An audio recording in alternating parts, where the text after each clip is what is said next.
嗨，大家好，我是梦哥，今天又来小赖这边了。今天要改造这台车比较不一样一点点，是我前几天去台南骑了13个小时，白牌车把它骑到基隆来，一台 MSX 125，很经典的迷你小车，而且这台是1代3号排气管，超级无敌帅。那今天这台车要请小赖帮我改短排架，然后再加个后货架，因为我要帮它装一个后箱上去。哦，要装后箱。对，我想要让它变得实用，但又可爱。然后再帮我换巧克力胎，有机会我要带它去 offroad。但因为巧克力胎今天来不及，对不对？今天来不及。好，明天我们再换。明天再换。那我们就先请小赖帮我们上短排架。哇，这个短排架，一根螺丝没锁，一个锁一半。哇哥，只锁2颗。我靠！还好你骑了13个小时，没有喷掉。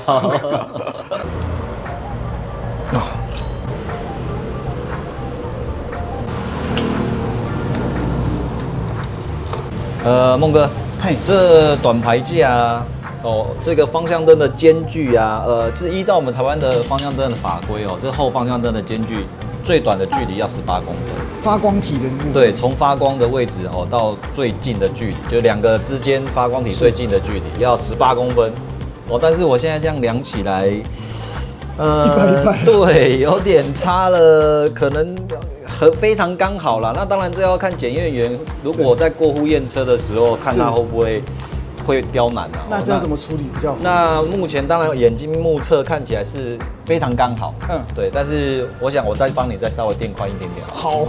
那我利用方向灯呢，在这边再帮你各垫个2 mm 出来哦。我们宽度再加了4 mm 的宽度，应该他拿尺测量上的话，应该就比较不会这么100。OK， 对，谢谢。好，这里再多加了2 mm。哦，那应该这样比较明显，就是大于18公分。有超过了。好，小赖现在正在查修这个尾灯、排架灯不会亮的问题。有时候很多问题，刚刚灯泡烧掉，但是换了之后呢，还是没有。那让现在电表在量是没有通电的情况，所以要查到底是哪一条电线出了问题。哇，亮了！哎，又没亮了。啊？又没亮。好，刚刚 LED 灯忽亮忽不亮的，现在换成传统灯泡就亮了。小赖是什么原因？MSX 这台车1代哦，这个电路是比较特殊，因为它车上是属于交流电。对，那所以的话，它的灯泡在使用上都要选择交流电专用的灯泡。哇，所以不能用 LED 的。有可以用 LED， 但是要交流电专用的。好，孟哥，这个排架哦，在验车你还会少了一个反光板。哦，对哦，那我这边有一个粘贴式的反光板。哦，感谢。这个蛮漂亮的，它是细细长长的。哦，不是像那种一般都是长方形，然后厚大，像原厂一样，哦，对，那有点丑了。哦，所以我这边我都用这个，哦，这个细细长长的还比较迷你，比较漂亮。专注细节啊。对，这样改车起来感觉也比较对味啊。对，各位你们看，哇，这个改装短排架之后超帅的啦，再加上这个后尾架，哇，好有个性哦。等我把这个后尾箱装上去，你们会觉得更帅，更加分。来，小赖在忙的时候跟大家讲一下，这台车大概有改了什么比较重要的东西，就是他换了欧林斯的后避震，哇，这个避震器过坑弄的感觉很迅速，然后又有点软 Q， 我不太会讲。小赖这个是属于比较竞技的吗？还是？对，这是比较好的避震，因为你看它有一个挂屏。那我发现它抑制坑洞的表现很好哎。对啊，这过去就过去了这样。对，没有，当然主要避震器的好坏还是要在于调整的也要刚刚好。对，因为它这个已经比较偏高阶的挂屏避震，所以它的回弹跟下压阻尼都可以调。那当然，如果前车主都已经有把它调到一个蛮舒适的状态下的话，当然它的效能就会非常好。难怪我就觉得骑起来舒服。然后它还有改那个 YSS 的前叉阻尼，这个让前叉在下压的时候，那天有几次紧急刹车，效果还不错。反正它对坑洞的抑制效果或是紧急状况的处理，都是比原厂来的好很多。原厂前后避震的话是非常软，对，这原厂的话是不太行的。这是下摇臂，为什么要改这个下摇臂？是差异在哪里？这支下摇臂，因为它多了这个下绕的环抱式的下绕，所以它的强度会比原厂来的强很多。原厂的话就只有单一支，没有这个有一个下绕的支撑点，就是会比较稳吗？相对后摇臂的扭曲或摆动的程度就会比原厂小很多了，刚性会比较强。了解。哦，对了，它下面有个红色，这是什么？他说是什么车身稳定器哦？这个哦，有，我现在看到了，应该是泰国那边的改装品，增加引擎跟车台的连结，加强一下它引擎跟车台本体的一个固定锁点。然后这个前阵子说它也有改打档稳定器，打档稳定器是差异在哪里？就是说让档位更明确吗？对，就是在换挡的那个进退那个档位会脚感会比较明显一点。难怪我觉得它空档很好找，听说这台车空档不好找。空档好不好找跟这个也有关系，对，跟这个打档稳定器有关系。它就是让你在换挡的档位可以更明确一点。另外呢，它还有换那个 DID 的黄金链条，428齿木的，然后前后齿盘也都有换。这个前车主算是蛮顾这台车的，而且换的品相呢也都蛮好的。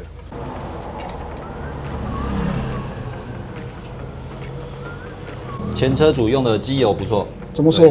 因为看这个颜色就知道是模特的300B。哇，对，行家。这台车呢，它的机油量就是900cc。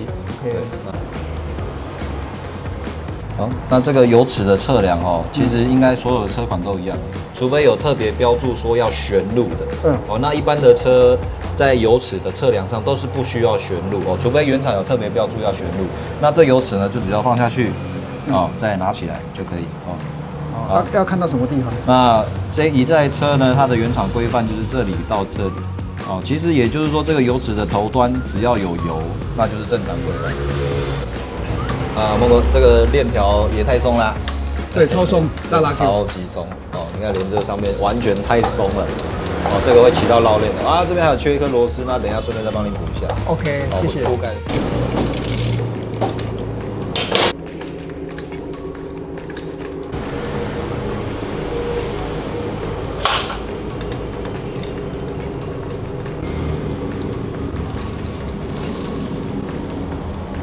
OK， 那差不多这台车差不多这样就好了嘛。对，那再来就是等明天那个越野胎来的部分呢、为什么换越野胎呢？因为像前面讲的，要带它去 off road， 但是同时它公路骑也没问题嘛。可以，对。所以我觉得这个车装双用的一个轮胎，我觉得会比较有趣一点。OK， 好，明天见。好的，各位，既然轮胎呢要等到明天才会到，那趁这个空档时间，我就来帮这台爱车包个膜吧。它原本前面有一个小风镜，我觉得它脱落的有点丑了，所以帮它重新包个帅一点的。既然要打造这台车，就把它打造的赏心悦目一点。那这间也是我第一次要去的店，叫做包二奶车体包膜店，真的是好特殊的名字啊，包二奶，哈哈。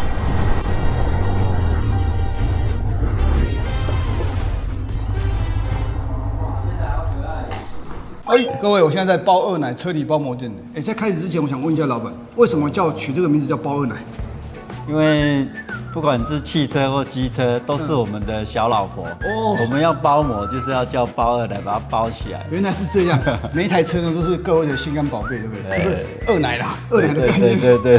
了解。好，那这一次来呢，主要是这一块。这个本来它是在前面的，我觉得有点丑啊，就是都已经脱模了。那老板建议有什么可以选择的吗？我们现在比较流行的是这种锻造的，或是碳纤维，这些都可以。对啊，很多可以选啊。我大概有一个感觉，我现在里面这样看出来啊，我蛮喜欢这个感觉，这个锻造碳。对，这个锻造碳，我们给观众看一下，我这感觉蛮帅的。对，就是有点个性，但是又不会很突出的感觉。因为卡梦就是比较普遍的，对，没有那么特别的。那这台车油箱，我觉得它有点氧化，有点雾化。好，那我也想要把它弄起来。好像也蛮帅的哦。对啊。好哦，各位，那我们就请老板来施工啦。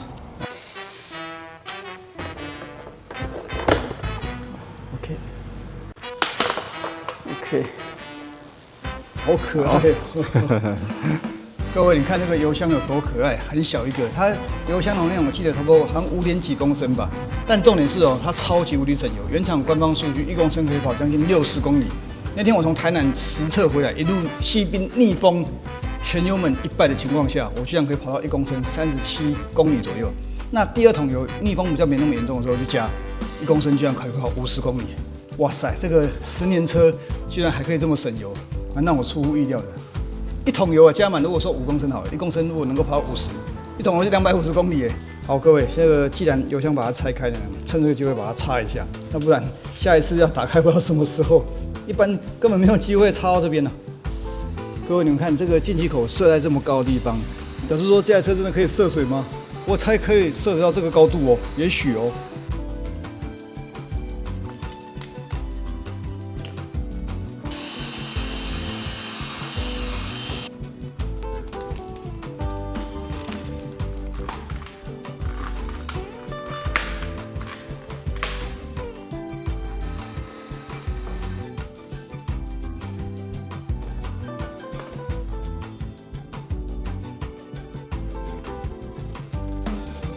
OK， 你们看嘛，这是背面，然后这是正面，超漂亮的。那老板呢很细心，我觉得说要漂亮的，连后面也要包膜，一般后面是没有包的，这样双面都有了。那这个老板刚刚还有粘住粘剂，是会让它更粘是吗？对，因为这边的材质是塑胶的，比较滑，对，滑滑，所以让它怕它掉。OK， 哦。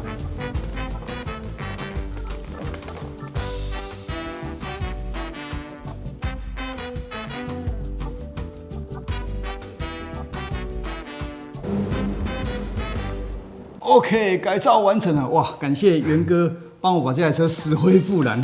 这个油箱本来那个剥落的有点惨不忍睹，再加上前面那块完全没块，但是经过元哥这样子包完膜之后，这个是什么膜？元哥？锻造碳纤维。锻造碳纤维，我觉得跟一般碳纤维有点不太一样。像我是个人喜欢稍微有点花一点啊，稍微活泼一点，而且这个颜色搭白车超搭的，对，很好看。那如果你车有这个需求呢，欢迎来找元哥。元哥，如果他们是看我频道的，有折扣吧？有，就是会再送小礼品。送小礼品，我挑给我跟来找元哥。不管是重机、汽车、一般摩托车都有包嘛？对，都包。OK， 好，那欢迎来找包二奶车里包膜。好， OK， 谢谢孟哥。那我们明天继续换轮胎啦。好。哎，很快就到第二天了，但是呢，我们轮胎还在路上跑，快过年了，还没到，太忙了。但我们先装一个很漂亮的后箱，来，阿斯图坦的23公升铝箱，哇，这个配色，你看一下，配上这台车，超级无敌大，可以放在上面稍微看一下。哇，好有个性哦。OK， 上铝箱。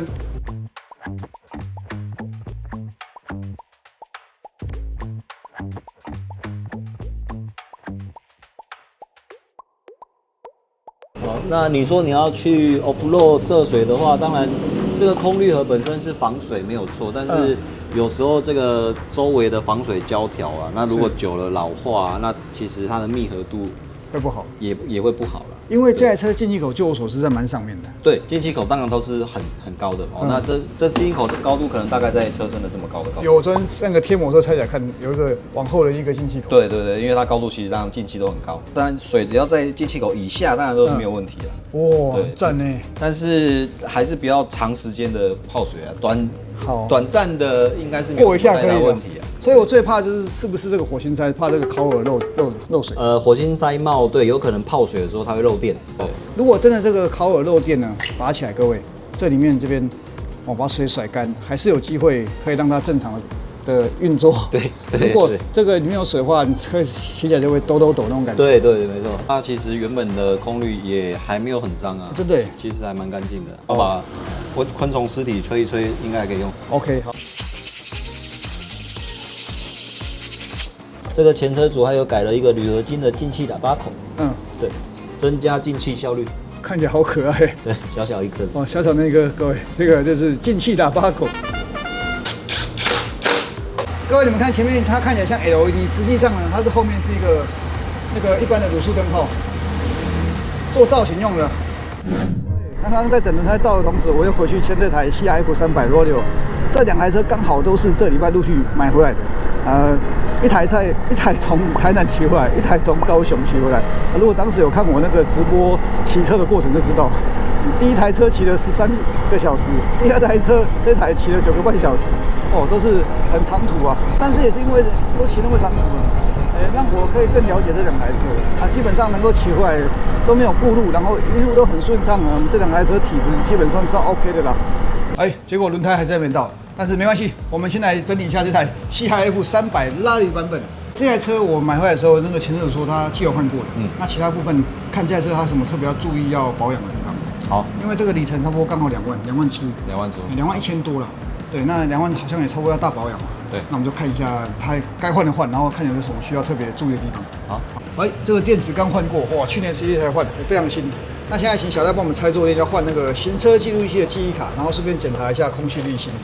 那个前车主非常贴心，他送我一张全新的行车记录器的记忆卡，那也保障说下一位车主买回去，在那个行车记录器上面也不用太担心这个记忆卡新旧的问题。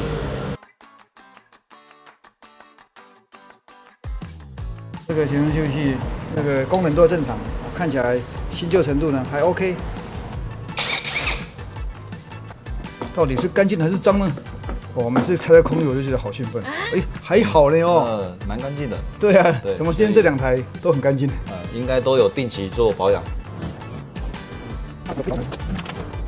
麻烦孟哥，嘿，这里发电机外盖的部分垫片有点在漏油，看起来像有渗一点点。对，底盘已经稍微有点在渗油。好吧，那这怎么处理？这个就要垫片要换新了。OK。对，发电机外盖这个垫片要换新，然后机油要换吗？机油要换新。对，因为拆这个的时候机油就漏。哦，可惜啊，有的刚换。没关系，这个本来遇到就要处理了。是，我们就是要让大家能够起来安心。那除了这边以外，还有什么其他特别的问题吗？其他目前看起来都状况都还行，都还 OK 哈。尤其电池超新的，那你给它够喽。好的，各位，因为下礼拜就要过年，今天礼拜4了，所以它那个材料已经来不及了，那就等过年后再来更换那个垫片的部分。好，那最后我来清洁一下它的链条。这个是 ASH 这个品牌，那个虾皮呢商城有提供给我这个2罐哦，那个清洁跟链条油。之前我有用过，还不错用。那我觉得这个品牌感觉蛮赞的。那我把这个链接呢放在下方，有兴趣的朋友自己选购啊。另外这个扣啊超方便的，就是你们在洗链条的时候呢，它会帮你挡住那个油啊，你就不会喷到轮胎，你就只要一直刷就好了。然后它这个废油呢，就会直接累积在下面的这个容器里面，非常方便。我觉得这个设计蛮好的。喷完之后，我用布再把它擦拭一下，让它彻底再更干净一点点。然后最后再上油，这样基本上链条保养就可以让它寿命再延长久一点哦。OK， 那再来就上油。哇 ，N 蓬蓬有没有很有 feel 啊？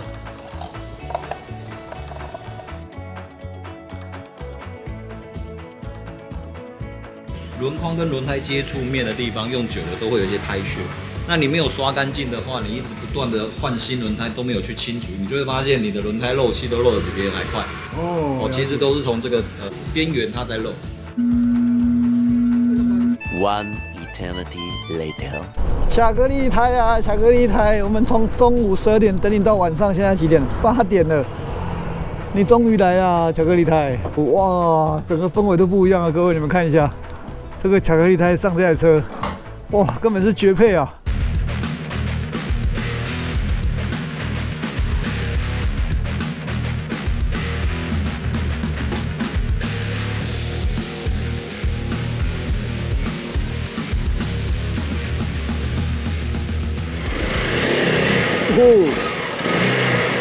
我来了。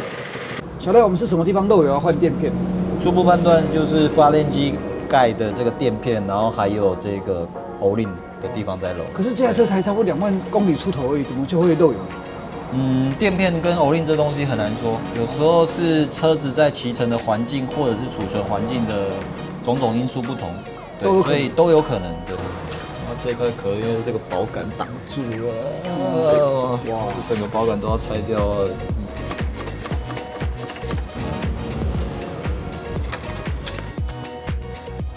哇，这样算漏得很严重了哦。漏得蛮多的。啊，还有刚刚说这个也在漏，哦，这里面欧力应该也是坏掉。好，所以就一套都把它换起来。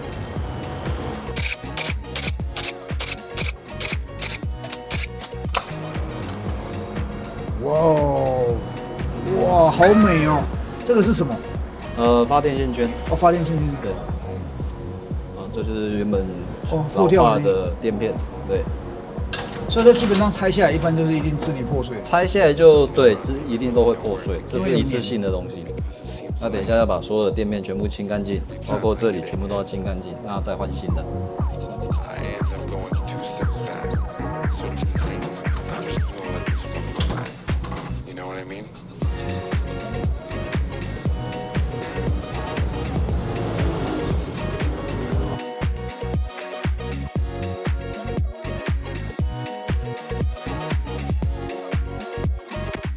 哇，干干净净啊！哦，小戴刚刷了10几分钟，高拍路哎。对，垫片这个东西要除得很干净，才可以避免再漏的风险。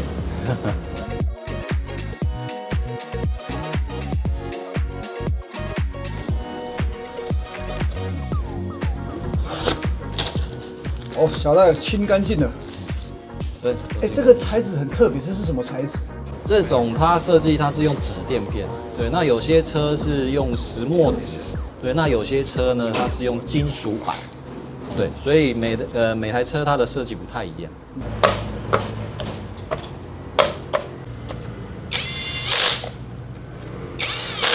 那这螺丝的部分，我依照原厂上扭力，对。OK， 换新的垫片啦。